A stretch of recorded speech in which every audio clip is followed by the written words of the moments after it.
Sir पहला सवाल, क्या आप ऐसा नया करने जा रहे हैं कि वोटर आपको ही वोट दें? वोटर को तय करना है। हम तो लोगों से यही कह रहे हैं कि इस बार एक तरफ कांग्रेस है जिसने भ्रष्टाचार की सारे रिकॉर्ड तोड़ दिए, एक तरफ भारतीय जनता पार्टी है, उसको भी जब जब मौका मिला उसने वही रिकॉर्ड तोड़े। वो चाहे दिल्ली नगर निगम में हो, दिल्ली सरकार में हो या केंद्र सरकार में हो या फिर बाकी राज्यों में सरकारों में, भाजपा भी उतनी भ्रष्ट निकली है। दोनों एक थैली के चट्टे बट्टे हैं। तो एक तरफ कांग्रेस है, एक तरफ बीजेपी और एक तरफ आम आदमी पार्टी है। आम आदमी पार्टी उनके गुस्से से निकली हुई पार्टी है। तीनों में से चुने। बेईमानों को वोट देंगे तो महंगाई बढ़ेगी, ईमानदारों को वोट देंगे तो भ्रष्टाचारियों को जेल मिलेगी। सर अगर सर्वेज की हम बात करें, सर्वेज क्योंकि आज तक हिंदुस्तान में जितने सर्वेज हुए उनको हम जुटला भी नहीं सकते। सर्वेज में निकल करके आ रहा है जो कांग्रेस की सीटें आ रही हैं वो भी कुछ हद तक उनको जीत नहीं दिला पा रही, बीजेपी की भी कुछ हद तक सीट नहीं दिला पा रही।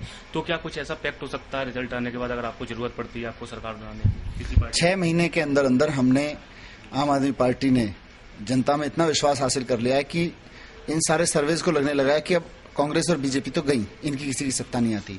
अभी 3 महीने चुनाव में है। 3 महीने में हम ये हालत पैदा कर देंगे कि सब लोग कहने लगेंगे कि आम आदमी पार्टी की सरकार बन रही है। आपके विरोध में आप किसको विरोधी मानते हैं, कांग्रेस या बीजेपी? दोनों। जनता दोनों से नाराज है। हमारी किसी से जातिगत दुश्मनी नहीं है, किसी से निजी दुश्मनी नहीं है।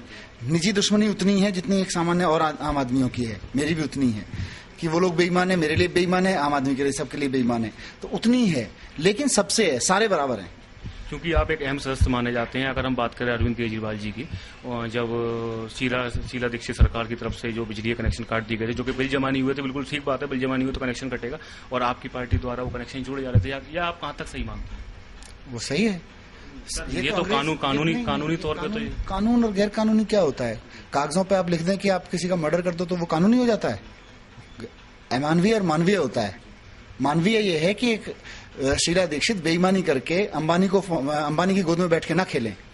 अंबानी को फायदा पहुंचाने के लिए शीला दीक्षित पूरी दिल्ली के लोगों की जेब पे डाका डलवा रही हैं। ये अमानवीय है। अमानवीय और गैर कानूनी में अंतर होता है।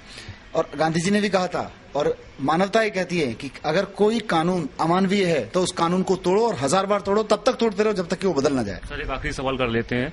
एक जो सुप्रीम कोर्ट का एक निर्णय आया था जिसमें कि दागी जो भी सांसद हो, दागी जो भी नेता हो, उसको चुनाव लड़ने की परमिशन नहीं दी जाएगी। उसके अगेंस्ट में सभी राजनीतिक पार्टियां हमको एक दिखी और उन्होंने एक प्रस्ताव लाया गया जिसमें कि सुप्रीम कोर्ट के निर्णय को दूर कर दिया गया। उसमें कहा गया सुप्रीम कोर्ट इस मामले में इंटरफियर ना करे तो ये अच्छा। इस पर आप क्या कहना चाहेंगे?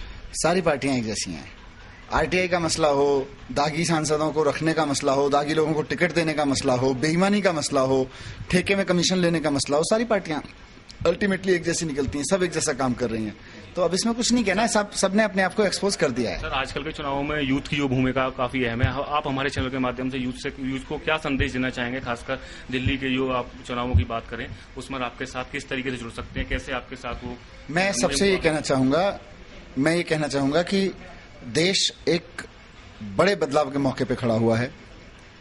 अपने भविष्य के बारे में सोचिए, अपने आसपास के लोगों के, अपने नियरेस्ट डियरेस्ट के भविष्य के बारे में सोचिए, और देश के आने वाली पीढ़ियों के बारे में सोचिए।